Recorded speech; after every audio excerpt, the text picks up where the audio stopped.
En esta segunda parte, como les informo o les informaba, vamos a continuar viendo los antecedentes de cómo se ha dado en cuanto a la creación de nuestro sistema jurídico, que es la jurisprudencia. Veíamos en clases anteriores, veíamos, nada más para recordar, veíamos la época antigua, en la época romana, que era del año 754 aproximadamente, cuando se da esta identificación. Posteriormente, pasamos a la época preclásica y hablamos de una jurisprudencia pontifical, una jurisprudencia laica. Esta hegemonía del Colegio Pontifical en cuestiones jurídicas concluyó a finales del año 304 a.C., cuando Cneoflavio, escriba del sacerdote Apio Claudio, hizo públicas las fórmulas de los pontífices, lo que trajo como consecuencia que todos tuvieran acceso a ellas, por lo que la jurisprudencia se volvió laica y pública. Escriba, Cneoflavio, que era escriba del sacerdote Apio Claudio, que era o fue de los últimos que resolvían de acuerdo a la interpretación de la ley, por describirlo de una forma o identificar de una situación tal cual lo hemos planteado, y que única y exclusivamente en la época anterior se describía que era, pues, que únicamente los sacerdotes podían emitir estas determinaciones legales, porque pues así era posible. Cneoflavio, al ser escriba de este sacerdote Apio Claudio, pues afortunadamente tuvo a bien publicar o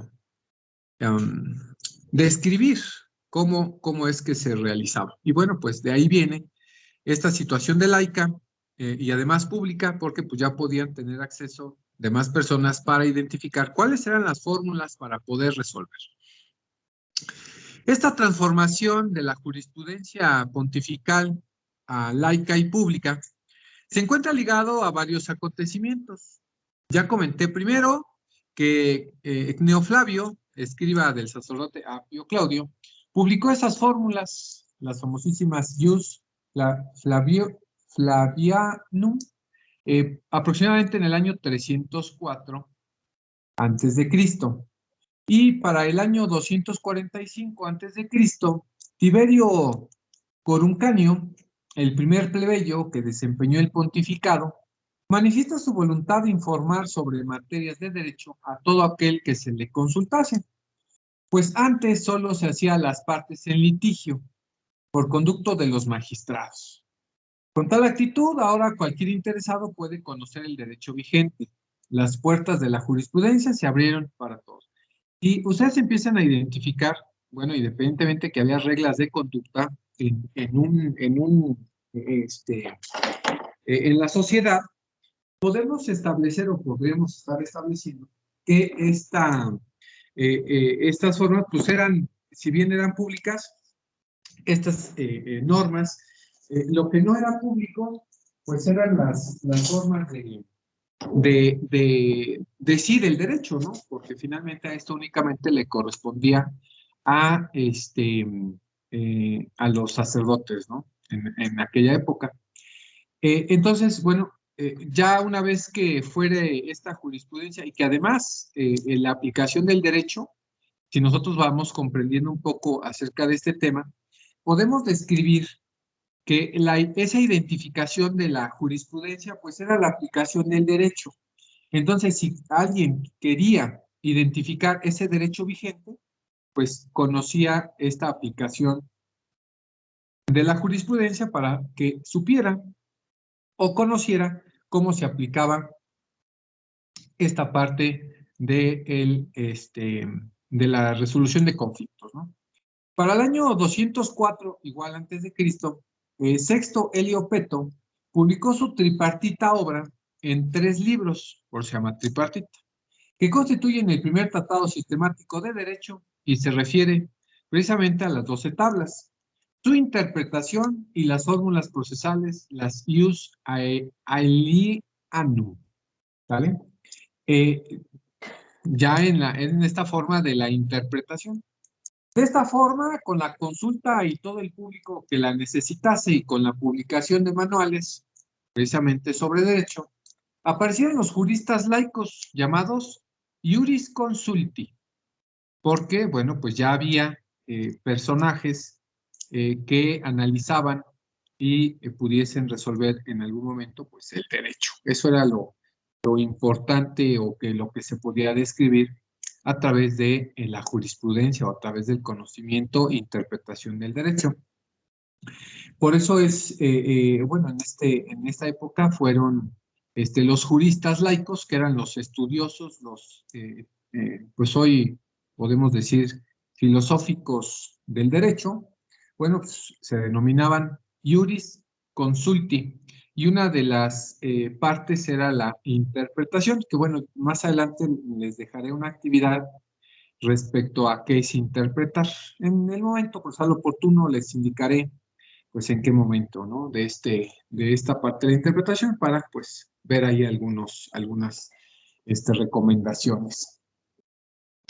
En este momento del derecho civil se encuentra en manos de los juristas laicos, ¿no? Indicábamos que, bueno, pues ya en esta época la resolución de conflictos, pues era a través de los jurisconsultos, que eran los estudiosos del derecho, ya estudiaban y ya resolvían alguna situación. Por eso era que si alguien quería saber, pues, las normas de derecho o el derecho vigente, pues se podía acercar a los jurisconsulti precisamente para consultar, pues, lo bueno o lo malo, ¿no?, que se podía realizar.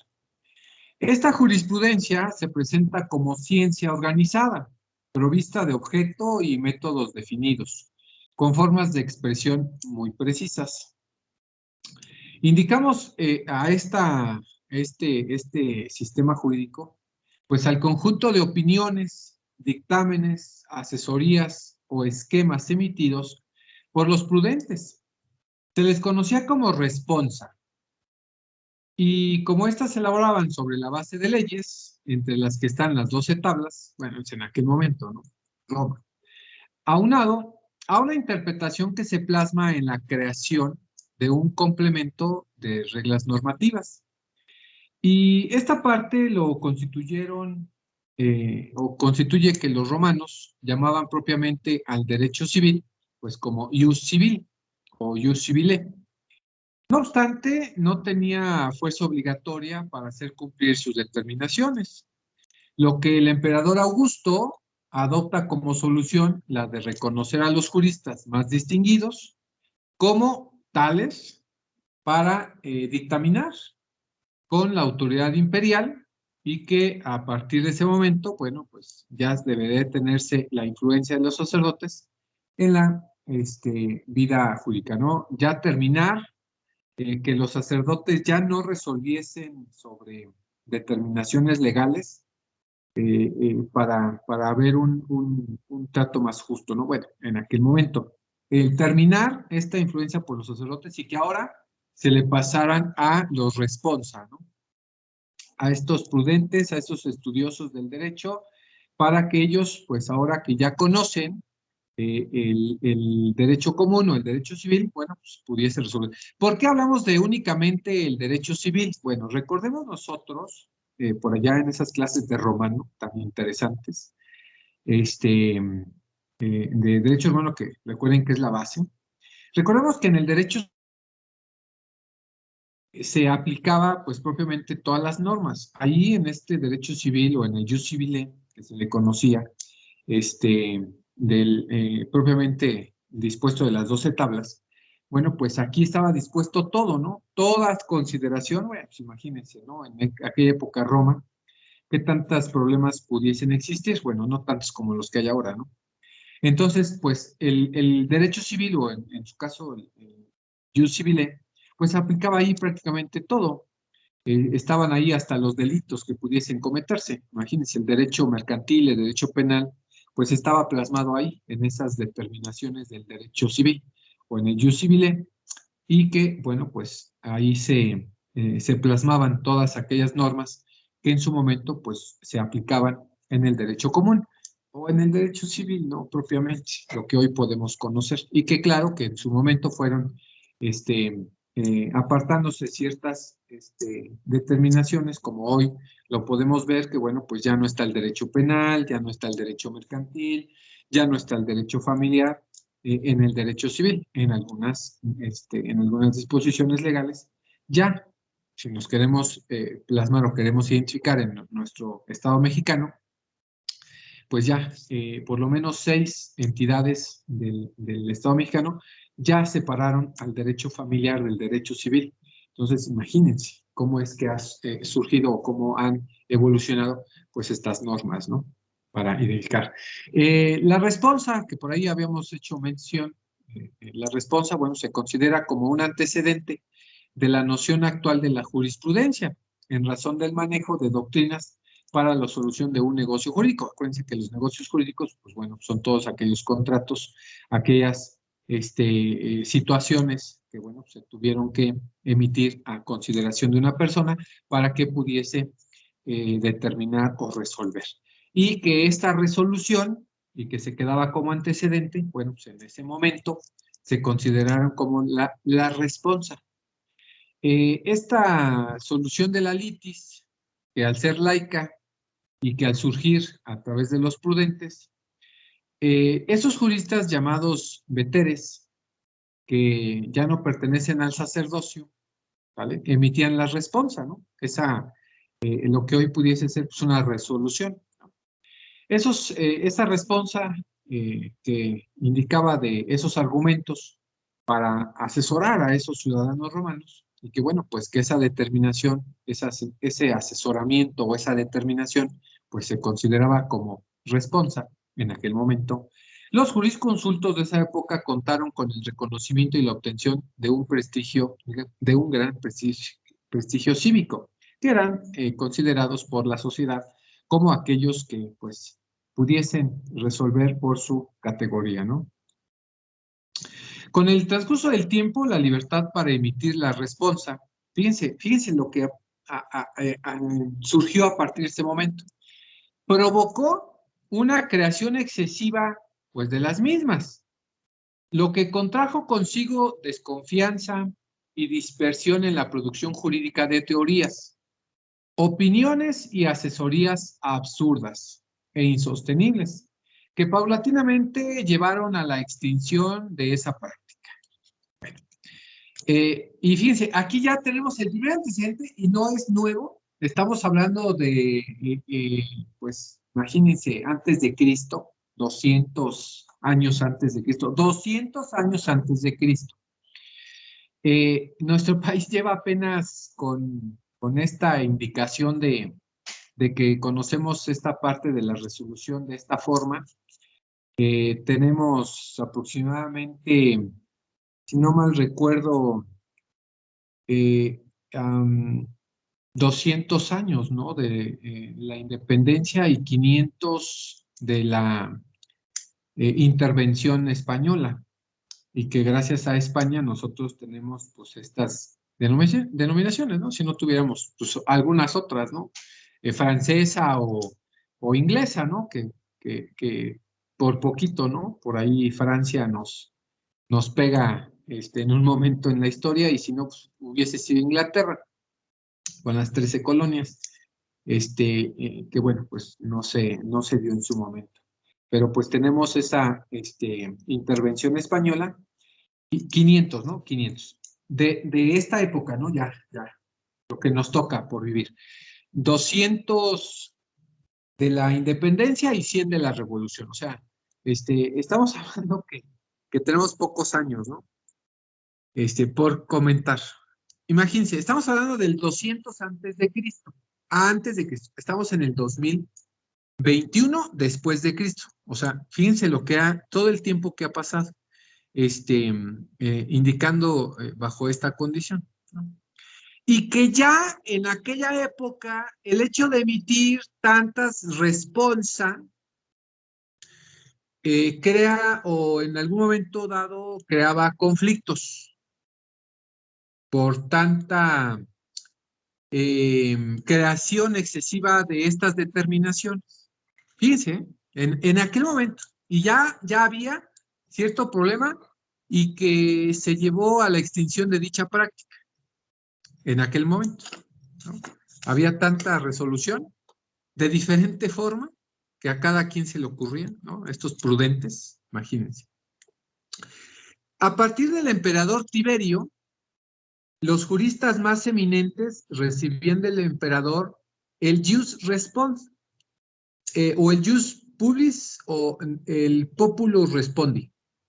Es decir, el derecho a emitir dictámenes obligatorios. Bueno. Para evitar esta situación, que nosotros lo pudimos vivir o lo pudimos constatar en aquel momento en la historia, del famosísimo responsa, bueno, pues ya con Tiberio, emperador Tiberio Romano, recibía de este emperador a estos prudentes como una facultad a estas personas prudentes, este derecho de que ellos emitieran dictámenes, pero obligatorios. Entonces, derivado de esa parte, ya el juez, para el judex privatus nombrado en el proceso, para el magistrado, estos dictámenes de los juristas eran privilegiados, ¿sí? Se convirtieron así en una especie de fuente del derecho. Al ser obligatorios, como si nosotros queremos poner en contraposición lo que hoy tenemos, bueno, pues es la jurisprudencia, ¿no? Por eso es que son antecedentes, cómo es que en aquel momento pues se les determinaba. Así la jurisprudencia adquiere tanta importancia que domina la dirección de la vida jurídica, por lo que se cristalizó en una de las fuentes del derecho civil romano, el jus civil, y bueno, pues entre algunas otras, las acciones legales, los edictos de los pretores y de los magistrados, que si hoy nosotros podemos identificar entre las fuentes formales que en nuestro país hoy, 2021, podemos aplicar, pues acuérdense que la jurisprudencia pues es una fuente formal y es de gran jerarquía. Y por abajo, bueno, pues tenemos la ley, la doctrina, los usos y costumbres. Bueno, pues en aquel entonces, 200 años antes de Cristo, pues imagínense que ya estas dictámenes obligatorios, responsa, que finalmente en aquel momento pues eran los responsa prudentium, que eran dictámenes ya obligatorios y que, bueno, pues determinaron esta determinación como fuente del derecho, que ya se considera como tal, como un derecho positivo, por identificarlo, ¿no? Como hoy quisiéramos hacerlo.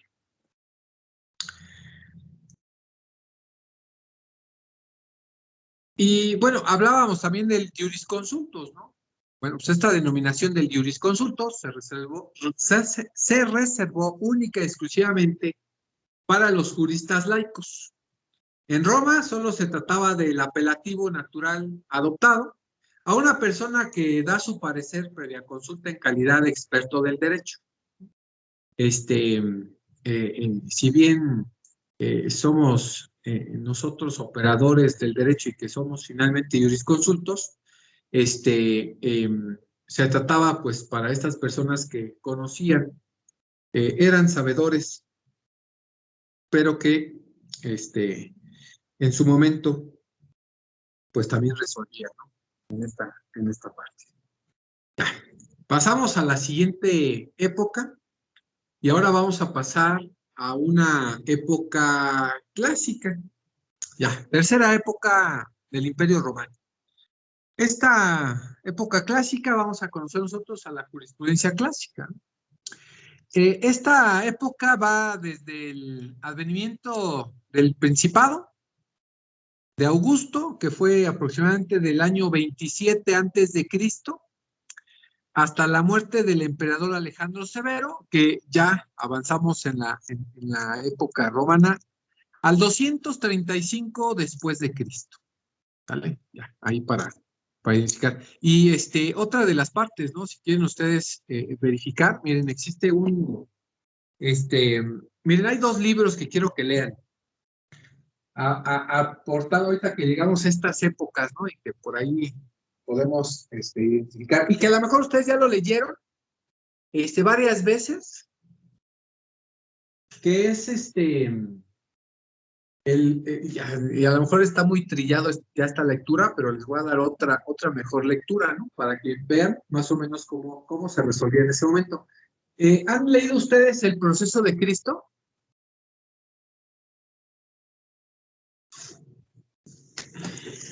No, profe. ¿No lo han leído? Sí, pero como a inicios No, de estoy carrera perdido. casi, profe. A inicios de cada, fíjense dónde lo van a volver a leer. A finales. Qué emoción. La religión no me lo permite. La religión no lo permite. ¿No tiene que ver nada con religión? Bueno, sí y no. Para que vean ustedes cómo era que se resolvía, ¿no? En aquel entonces, en el momento estoy buscando dónde lo tengo escaneado. A ver si por aquí anda.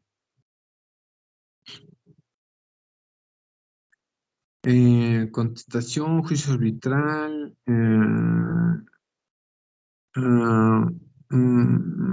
copias certificadas, acta de nacimiento, introducción, método de patrimonio, tutela, contratos, documentos. No me digan eso. Metodología de ley práctica. Documento, comprobante.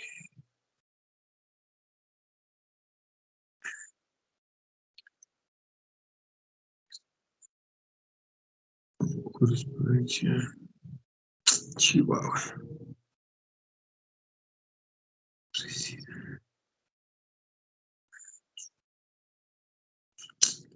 Pues si no lo encuentro ahí, no lo puedo encontrar.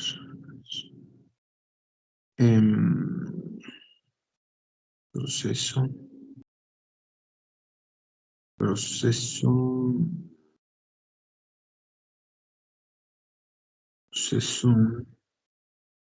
Listo.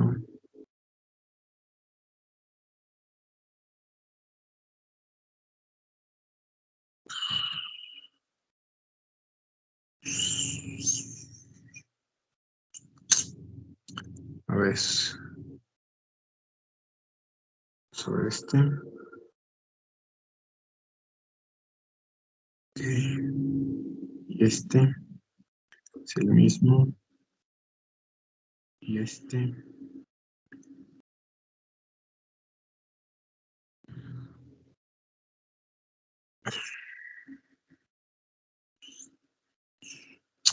Miren, para que no se me aburran, van a leer esta.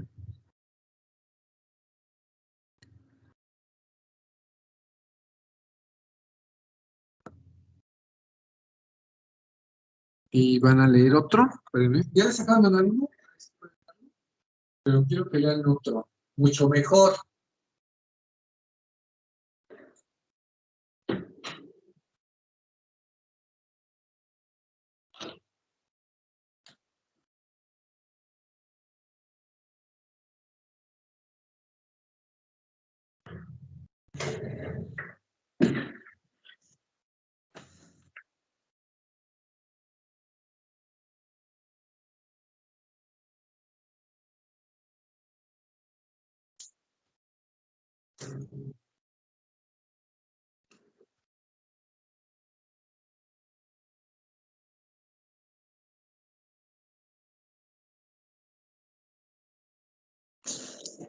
Un segundo. Acá está. Se llama La Apología de Sócrates. Aquí está el librito. Déjenme ver si lo tengo digitalizado. Apología. Ah, sí, sí la tengo. Ya la hicieron.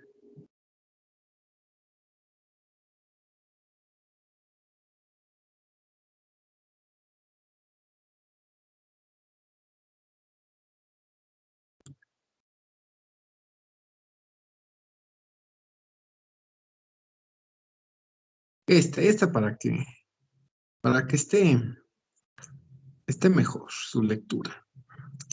Esta lectura, estas dos lecturas, para que vean cómo resolvían conflictos. ¿Sale? Van a ser para el día martes. O sea, tienen que leer, ¿no? Mucho. Ah, esto no. Lean, pero lean, por favor. Ahí están, dos PDFs. El proceso de Cristo, ahí sí se lo van a aventar de volada. Y la apología de Sócrates. ¿No? Ahí, para que ahí lo tengan, ¿no? Si quieren buscar el audiolibro, si lo encuentran, me lo mandan, por favor, para acordarme nuevamente, porque no tengo tiempo de leer. Esto para que identifiquen, ¿eh? Cómo en su momento resolvían, ¿no? Sus conflictos. Y qué bueno. Y hay otro libro, igual, el proceso de Cristo, pero ya ahora con esta parte de la ley y demás. Este libro del proceso de Cristo, pero va enfocado, fíjense, hicieron algo bien importante. Análisis comparativo del proceso de Cristo frente a los principios y reglas del enjuiciamiento del proceso o del sistema de justicia acusatorio y adversarial. Lo nuevo, ¿no? Entonces, lean primero aquel y busquen ¿no? No sé quién me regaló este libro, de una conferencia de Derecho Procesal Penal, y me regalaron este librito. El proceso de Cristo en el sistema de justicia acusatoria adversarial de Marisol Mejía, de Nali Marisol Mejía Parrilla, 2018.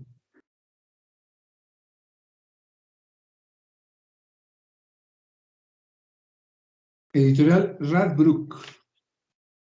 Ahí está, por si lo quieren también adquirir. Este no lo tengo digitalizado. En cuanto tenga tiempo se los digitalizo para que puedan leerlo, ¿no? Ah, está padre. Luego lo leemos en clase.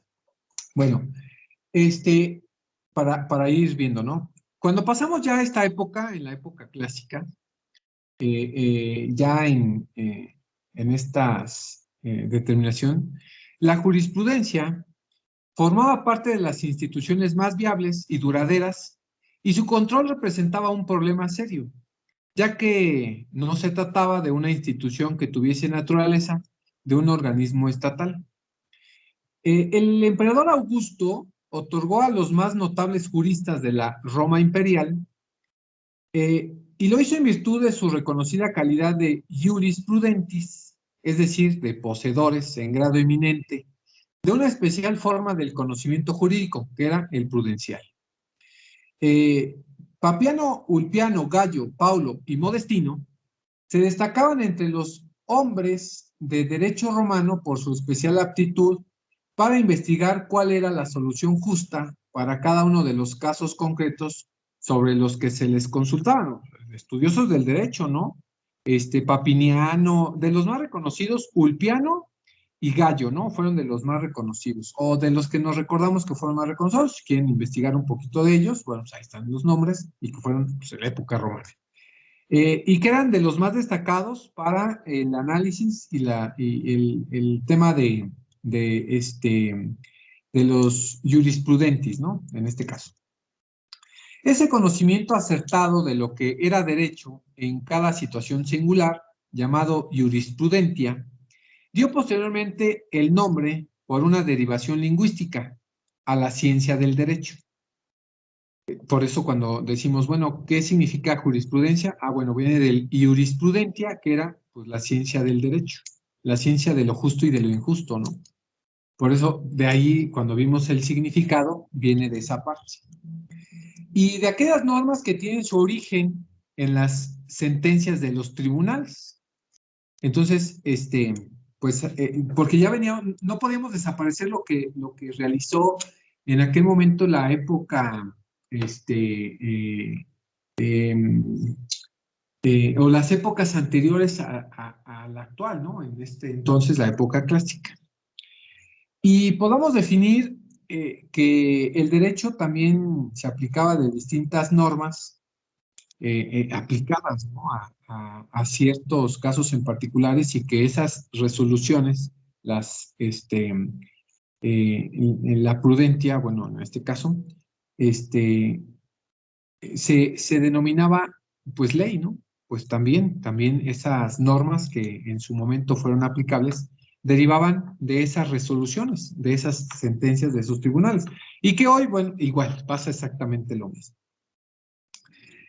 Concluido el imperio de Augusto, ¿vale? Se consiguió con la costumbre de los jurisconsultos emitieran dictámenes a nombre del príncipe. Y fue Adriano quien al final de su mandato determinó que los ius publis respondi tuvieran fuerza de ley. Entonces, otra determinación, ¿no? Esas resoluciones, los ius o el derecho público o el derecho de respuesta pública, pues tuviera fuerza de ley, ¿no?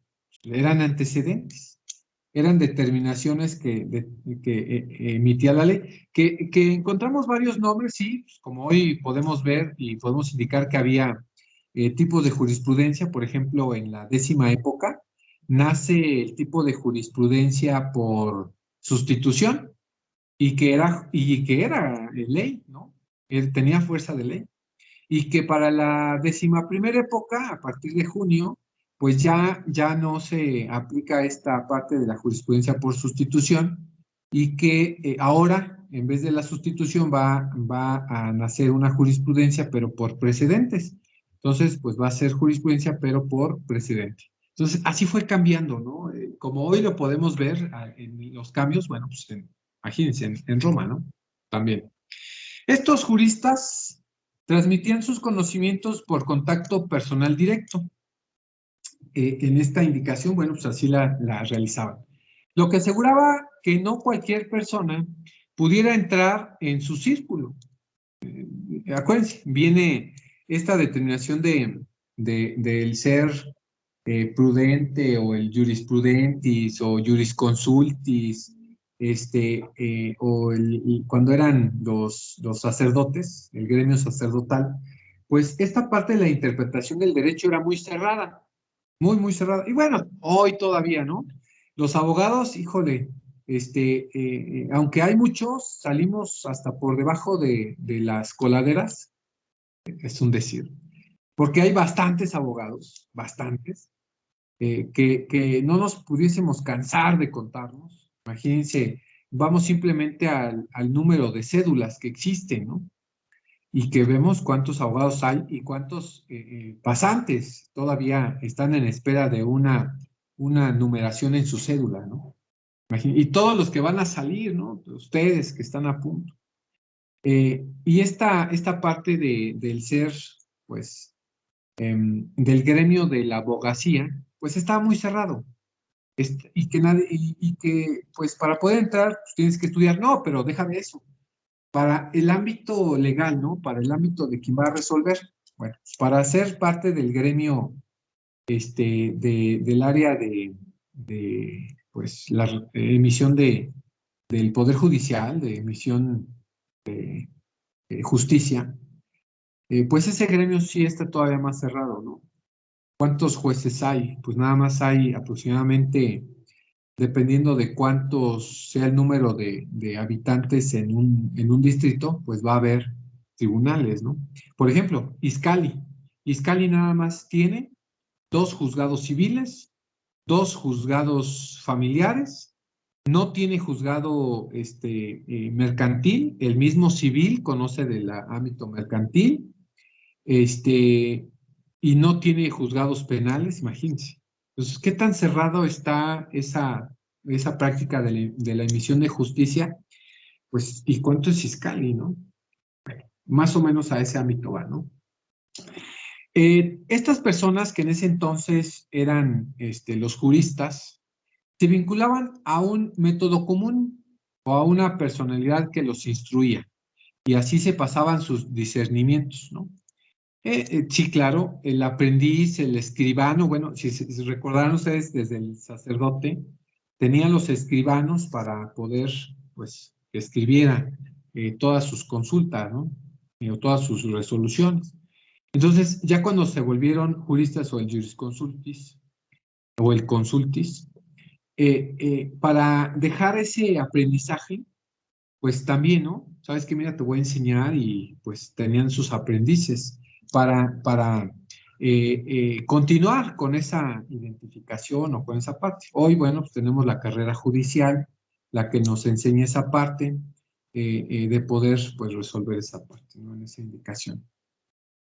El mérito de la jurisprudencia romana en esa época, indicando esta parte, fue la forma en que los juristas resolvían con justicia y equidad los casos que se presentaban en la vida cotidiana, en el derecho civil, propiamente dicho. Pues no se limitaban a lo que la ley imponía, sino que se centraban en la sabiduría de los jurisprudentes, en su genialidad para satisfacer las necesidades prácticas de las partes, pues que en ese momento las consultaban. Entonces, no solamente hacía referencia aplicando la ley a como estaba descrita en ese entonces, sino que poder interpretarla y poder aplicarla al caso particular, a lo que pudiese estar ocurriendo en la vida cotidiana. He comentado que, pues, hoy, pues gracias a la evolución del Estado, porque sí, el Estado ha evolucionado, pues hoy tenemos 3 órganos de gobierno, ¿no? En aquel entonces no. Hoy tenemos un poder legislativo que crea la ley, un poder judicial que interpreta la ley, y un poder ejecutivo que ejecuta esa determinación o esa ley. Y que, pues, en esta evolución de la misma sociedad, sí, porque hemos estado evolucionando en constante evolución, porque si no evolucionáramos socialmente, pues tendríamos entonces las mismas disposiciones legales, y pues no sería práctico, ¿no? No sería viable. Y por eso es que las leyes han cambiado. He hecho varios comentarios de varias disposiciones que hemos tenido que actualizar, en las cuales, pues, el derecho laboral, el derecho penal, hoy en día el derecho de amparo, ¿no? Que se aplica a nuestra materia como tal. También el derecho civil, sí, también ha hecho sus modificaciones, claro, en la forma de cómo resolver conflictos, y que hoy prácticamente te está obligando que ya trates de resolver todo tipo de conflictos desde la materia penal, que recordemos que fue del 2011-2012, aplicable hasta el 16, la resolución de conflictos por justicia restaurativa, o lo que se conoce como conciliación o mediación, o esta ley, ¿no? Que se aplica como justicia restaurativa, para que pudiese resolverse la ley a partir de principios equitativos, ¿no? Justos, equilibrado a esta parte. Bueno, esto no es nuevo. Estamos hablando de los años 200, 230 después de Cristo. Entonces, esta parte no es nueva, que el código de ética, ¿no? Ustedes creo que ni ven ética o no ven deontología jurídica, y sí es importante describirla. Por ahí en alguna materia la verán, que no recuerdo en cuál. Pero ahí deben ustedes de identificar ciertos parámetros que nosotros, como estudiantes, como profesionistas, abogados, maestros, jueces, magistrados, ministros, debe de aplicar para la resolución de conflictos. No solamente en el ámbito profesional, del ámbito de abogados, sino de todo el aspecto, ¿no? Entonces, y además de que estos jueces, bueno, pues se reducen a indicar alguna determinación, pues, legal. Entonces, imagínense los aspectos, ¿no? que han formado para que ustedes conozcan, ¿no? Esta parte. Y que no es nueva, definitivamente no. Bueno, esto en cuanto a la época clásica. Vamos a pasar a la siguiente época. Y bueno, pues es la época posclásica. Esta época posclásica corre aproximadamente de los años 335 al 284 y se le denomina el periodo de la anarquía militar. Recuerden que el periodo de hegemonía romana, pues terminó por ahí así de, si no me recuerdo, del 400 o 600, ¿no? Más o menos, del 600 después de Cristo. O sea, sí duró bastante tiempo, ¿no? Pues imagínense. En esta época posclásica, hablando épocas, acuérdense que estamos hablando de las épocas que se aplicaron en cuanto al derecho, ¿no? El derecho aplicable en su momento. Que en este momento no recuerdo exactamente cuáles, podemos determinar cuáles fueron lo que se aplicaban en leyes en las distintas épocas, eh, pero en las épocas sociales, ¿no? En Roma. Estamos hablando de las épocas que se aplicaban en cuanto al derecho. Esta característica principal de la oposición de los militares a los emperadores, a quienes quitaban el poder. Aquí ya cuando los, pues es que acuérdense que había, se supone que monarquía, se supone que era o diarquía, ¿no? En ambos poderes, que era el ámbito administrativo, pero el ámbito militar también. Y que aquí empezó a aplicarse la anarquía, ¿no? Yo por tener todas las legiones, por tener el ejército, pues te iba a derrocar. Y bueno, ahí tenemos varias series, películas que hablan precisamente pues, del derrocamiento de varios emperadores a través del ámbito militar. Pero esta característica que fue de oposición hace que Diocleciano asumió el mando en ese entonces. Sin embargo, su gobierno tuvo tendencias de centralización y absolutismo, lo que trajo como consecuencia la decadencia general de la cultura, incluyendo la jurisprudencia. Pues no se había producido una organización escolar ni pedagógica, ¿no? Nada más era forma de resolver conflictos que pues no permitían la enseñanza jurídica. Recuerden que habíamos comentado que no se daba como academia, ¿no? Únicamente era muy celosa esta parte y se indicaba pues a quien el jurisconsultis pues quería que continuara su legado, ¿no? Prácticamente. Y bueno, pues en este caso se estableció una monarquía absoluta en esta época. Todo el poder se centraba en una sola persona, el monarca, quien se dedicó a emitir los edictos, decretos, mandatos y epístolas imperiales. Lo que él decía el emperador era ley. Lo que trajo como consecuencia el surgimiento de un derecho de origen legislativo. A los juristas ya no se le permitió la ius public respondi, lo que decayó su actividad en cuanto a la elaboración del derecho, porque pues ya no resolvían a través de interpretación del derecho. Aquí se aplicaba la ley o se aplicaba la ley. Es más, era quien resolvía, era el monarca, imagínense. Se le presentaban al monarca y el monarca decidía qué hacer. Pues su participación se redujo a una simple colaboración pública como funcionarios del Poder Estatal Supremo. Sabes que sí te invito, pero pues hasta ahí, ¿no? Y por consiguiente, pues tuvimos una decadencia, ¿no? Entonces, de la jurisprudencia, porque ya no se aplicó, ya no se aplicaba bajo esa orden.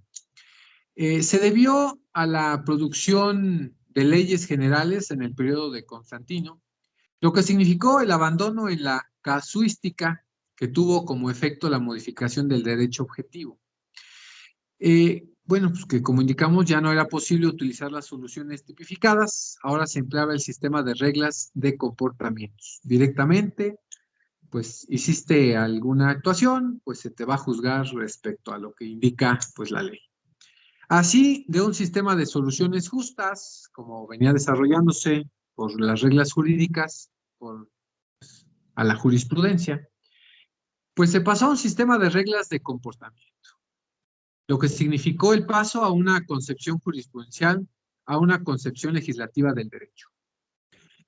Porque, bueno, pues ya se legislaba, ya había normas previamente establecidas y que se debiesen de cumplir. Ya no iban a aplicar en cuanto a la interpretación, a lo que pudiesen referir a un caso en particular.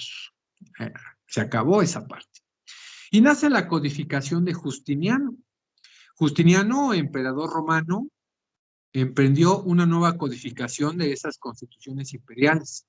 Acuérdense que todo lo que le debemos a nivel mundial, voy a decirlo así, me voy a atrever, pues es gracias a Justiniano, cuya novedad consistió en el hecho de compilar tanto el código teodosiano, las novelas, la novísima, o todas aquellas determinaciones que se emitían, pues y así como el código gregoriano y el hegemoniano, fórmula o hace una fórmula única y exclusiva para formar un solo código, que era el Codex Justinianus, por lo que mantenía la unidad formal en su contenido.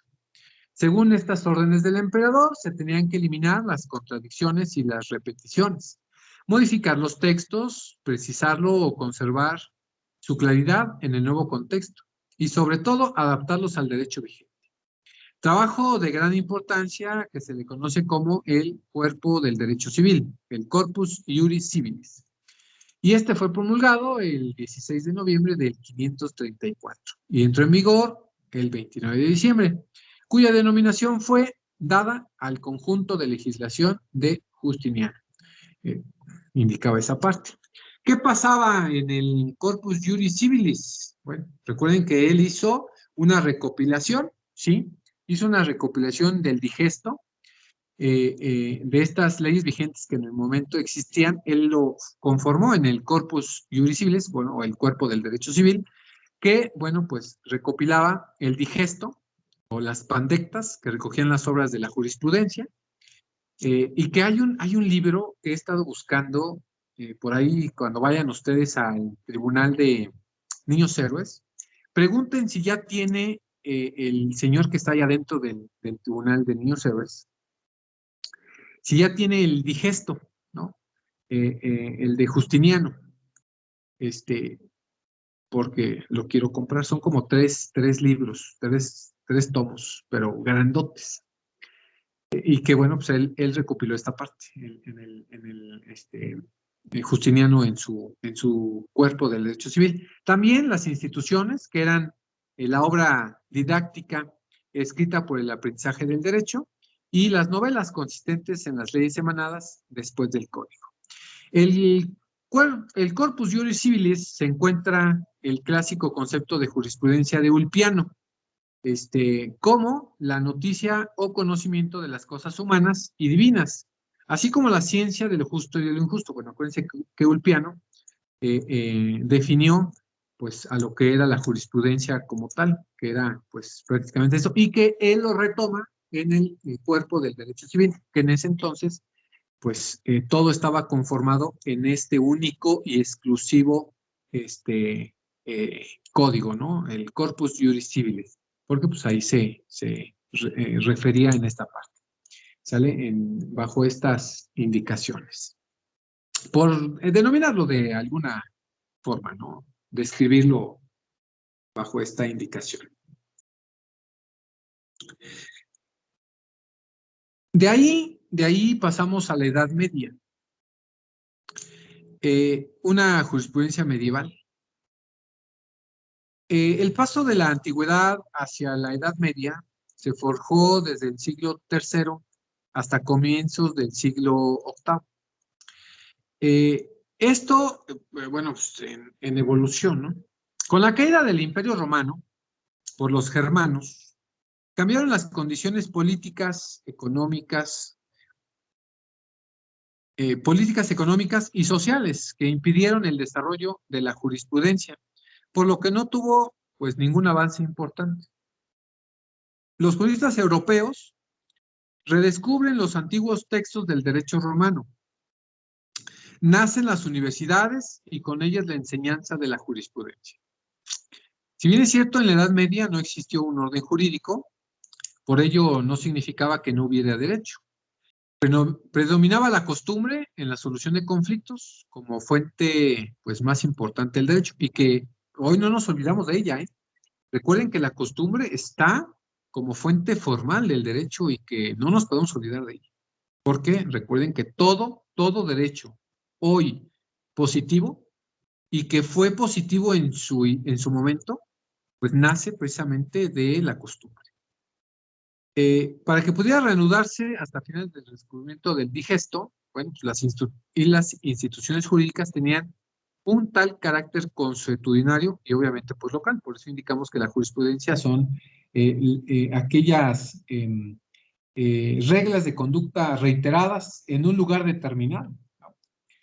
El derecho de estudio con base en el corpus juris civilis, porque pues, fue lo que habían dejado los romanos en ese entonces, y la tradición científica de la jurisprudencia romana quedó efectivamente interrumpida en Occidente durante la Alta Edad Media. Imagínense cómo hubo ahí un detenimiento, ¿no? de esta producción jurídica. Ya para el nacimiento de la ciencia jurídica europea, por allá a finales del siglo XI, se fundó la Escuela de Bolonia, que representa el origen de la jurisprudencia moderna. En esta escuela se desarrolló la lectura de los textos, seguida por la glosa. Ojo ahí, la glosa. Tengan en cuenta ese término, ¿no? Que eran inserciones en la línea del texto o al margen. Esos glosadores tenían como punto de partida el texto y lo asumían como un libro infalible que consideraban como fuente de toda verdad, perfecto y exento de contradicción, que era la famosísimo ratio scripta, ¿no? ¿Y a qué viene con esta parte de la glosa? No sé si nosotros hemos podido observar. Por ejemplo, vámonos a ver dónde podemos nosotros en nuestro actual, dónde glosamos. Y no es un glosario, ¿eh? No, definitivamente no. Cuando hablamos de la glosa en aquel momento de este nacimiento de la ciencia jurídica europea, que pues ahí nace, acuérdense, con los ingleses, esta parte de glosar era de identificar un texto o aclarar un texto que ahí estaba.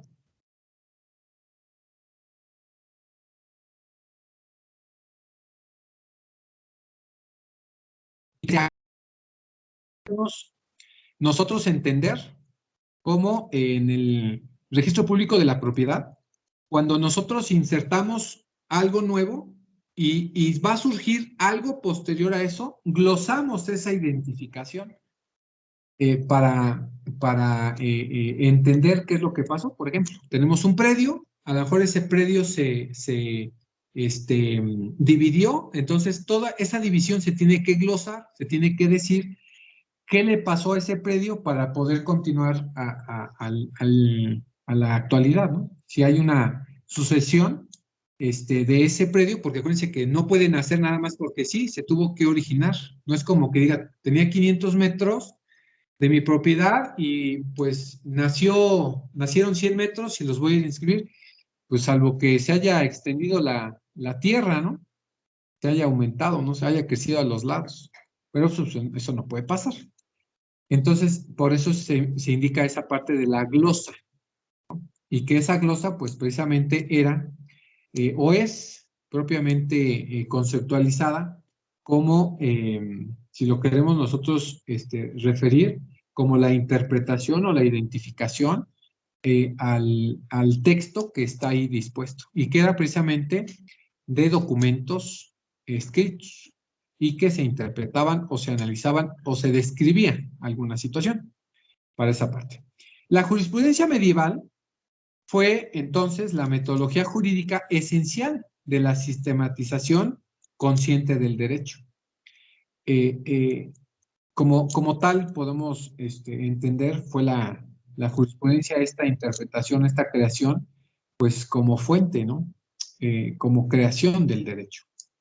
Y tenemos el Corpus Juris Civilis, que venía precisamente de Roma, les proporcionaba los presupuestos dogmáticos, los elementos inmutables a los que aplican sus instrumentos filosóficos, que era la fijación del derecho, o la explicación o la interpretación según aquellos principios de la gramática.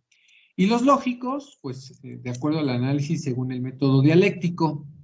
Y que nos ha pasado lo mismo, es que no puede desaparecer, por eso es que todavía nosotros, nuestra base de nuestro derecho, y en muchas partes del mundo, la base del derecho era el romano. ¿Por qué? Porque no se puede desaparecer nada más porque sí. Y miren, vamos a hacer ese ejercicio. México, pues México no tenía alguna norma, alguna ley, simplemente pues eran usos y costumbres, ¿no? Estamos hablando de la época prehispánica. Llegan los españoles y con la llegada, el intervencionismo, perdón, yo siempre voy a manejar un intervencionismo, para bien o para mal, pues nos sucedió, nos aplica, ¿no? Como lo quieran ver. Hay cosas buenas y también hay cosas malas. Y que ahorita se me acaba con una tontería de las cosas buenas y las cosas malas. Que ahorita ojalá encuentre el momento para explicar y que recuérdenme esa parte. Indicaba esta antecedente para indicar, pues España nos trajo diversas leyes, ¿no? A nuestro derecho. Bueno, en este intervencionismo como la Nueva España, trajeron la ley del toro, la novísima española, algunas determinaciones de la realeza española, ¿no? Y que, pues, lo aplicaron en este intervencionismo. Pero nunca pensaron en que en algún momento el pueblo, pues, mexicano iba a despertar. Y ocurrió la independencia, ¿no? Pero en aquel momento indicaban esa parte, ¿no? Pues, cómo hacerlo. Discúlpenme un segundo. Ahorita verifico. Entonces, al determinar esa parte, pues la corriente independentista, pues dijo, un segundo ahora sí.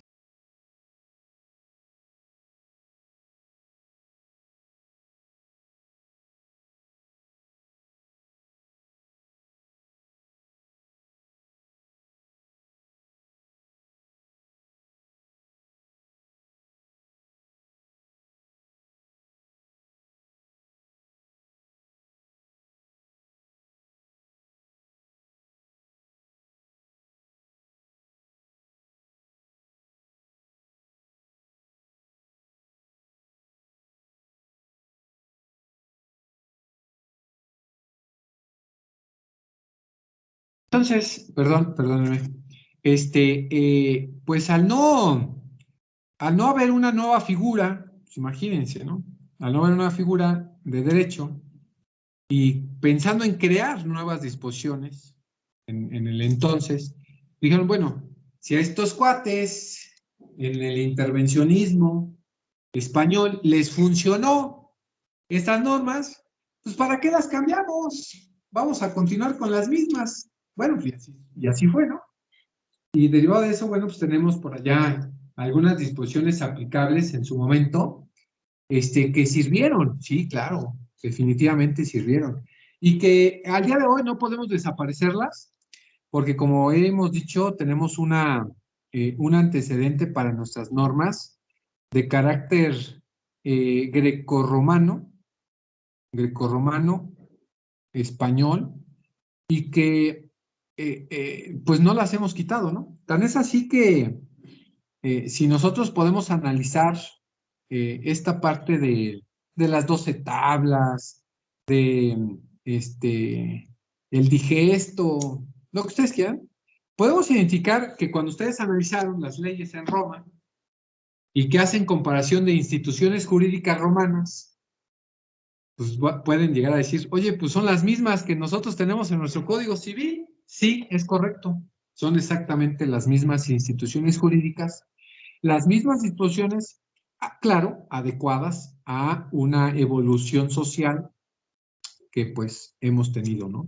Esa es la ventaja que nosotros podemos identificar para poder referir esta parte de cómo es que pues fueron arrastrando, ¿no? Disposiciones, leyes a través de la historia, ¿vale? Por eso es que el corpus juris civilis pues vuelve a aparecer hasta por acá. O bueno, sigue en esta indicación.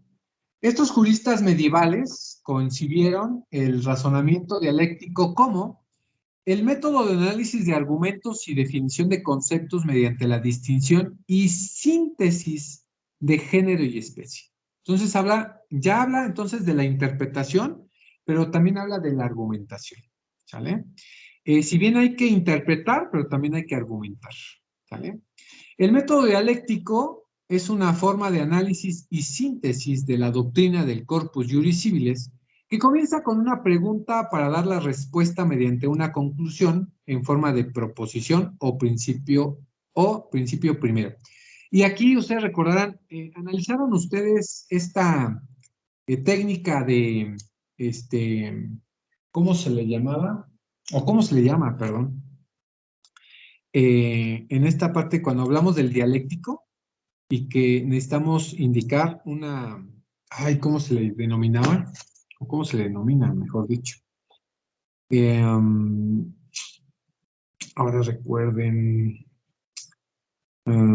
que se ocupan las premisa mayor, premisa mayor.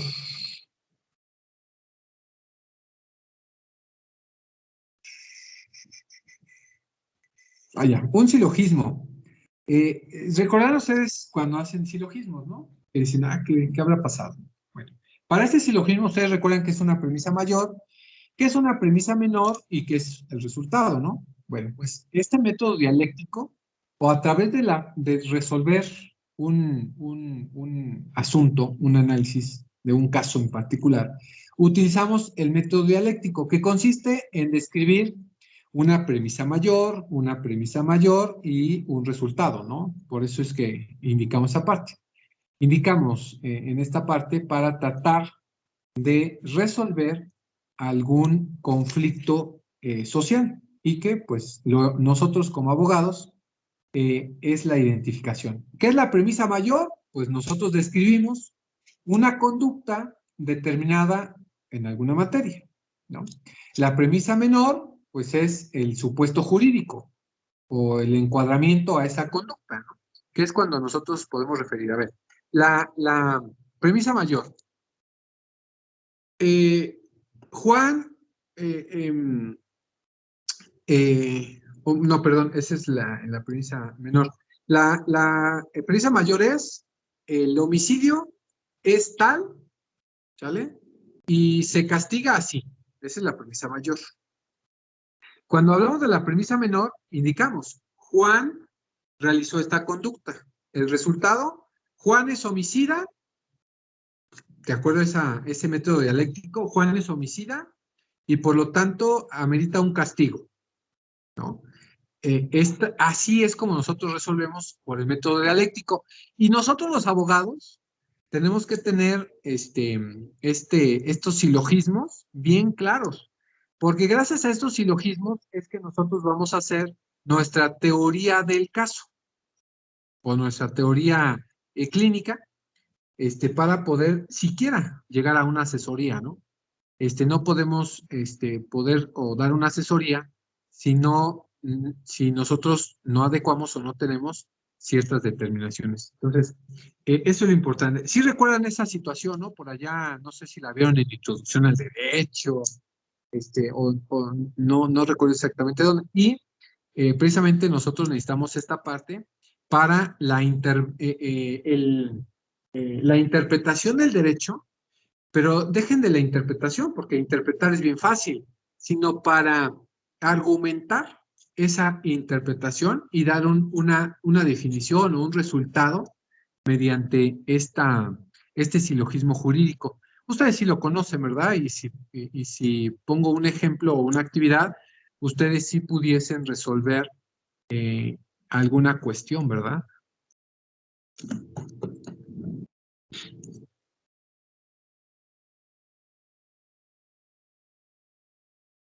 Sí, ese silencio indicó un sí, tácito, pero sí. Ya pondré sus ejemplos para que ustedes me resuelvan.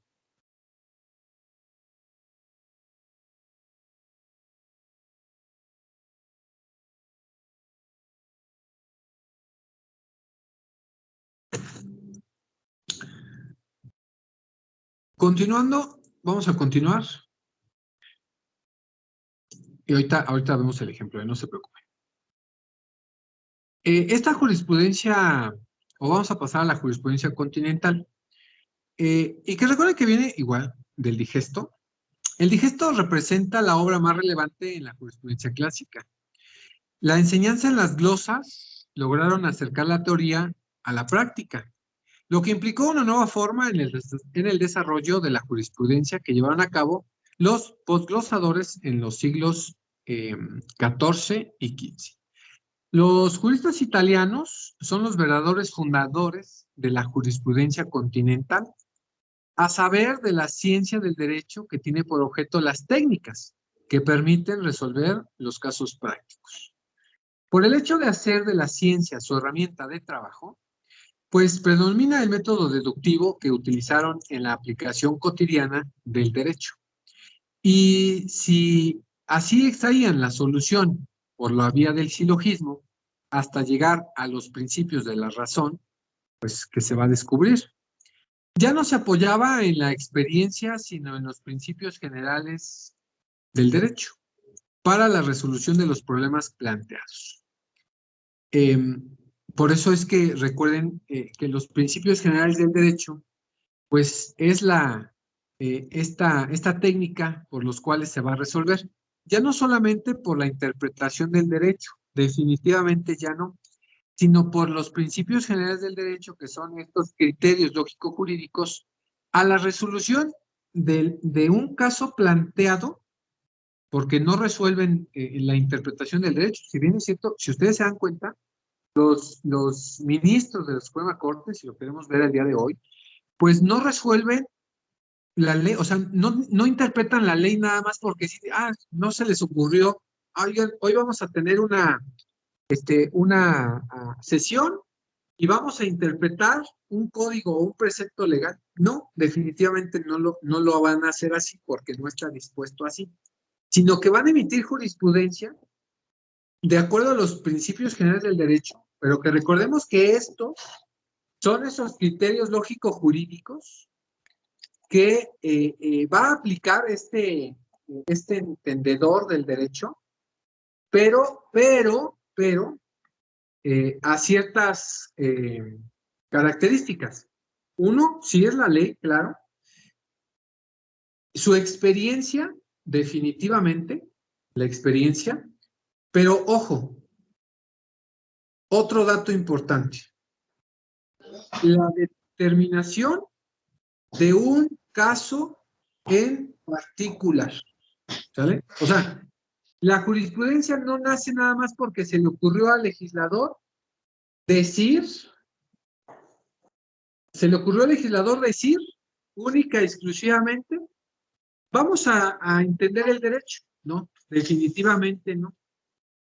Sí interpretan el derecho, sí, pero no porque vamos a interpretar, no. Es porque se les planteó un caso en particular y van a resolverlo a través de esos criterios. Sí a la interpretación, sí, definitivamente a la interpretación de la ley, pero con su experiencia aplicada a ese caso que está planteado. Y ustedes ya lo han analizado, tuvieron tarea la semana pasada de interpretar una jurisprudencia o tratar de analizar una jurisprudencia y que es a un caso particular.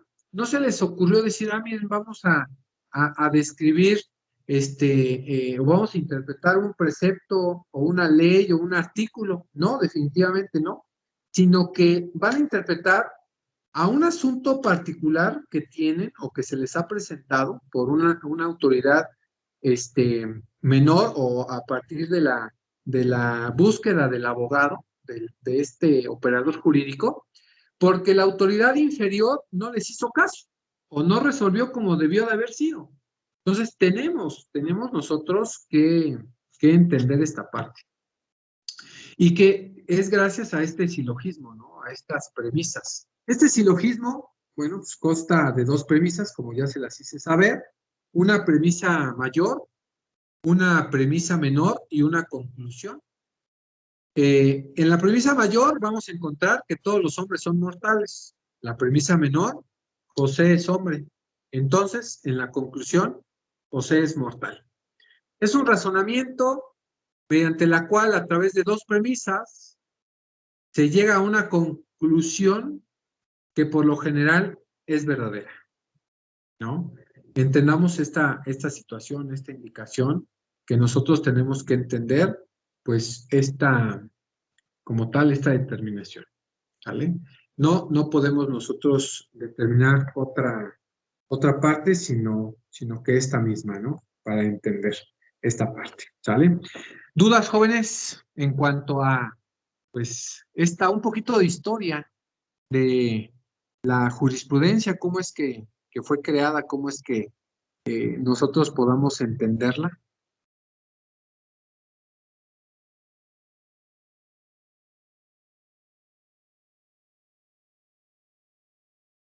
Creo que Todo no, bien. profe. Un poquito enredado, pero al menos todavía no. Bastante. Disculpen, si por ahí viene,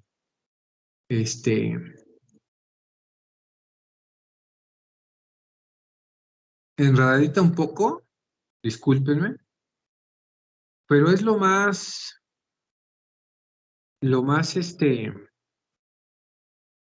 híjole, lo más clara que pude hacer esta referencia. Discúlpenme, jóvenes, la verdad es que sí está medio complicado, pero bueno, es lo más concreto que pude diseñárselas, ¿sale? Bueno, vamos a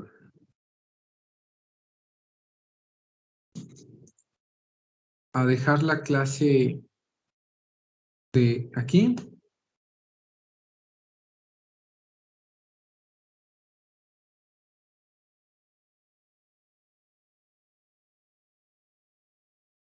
En cuanto a la jurisprudencia por los antecedentes, que es la segunda parte, y ya, aquí se va a quedar.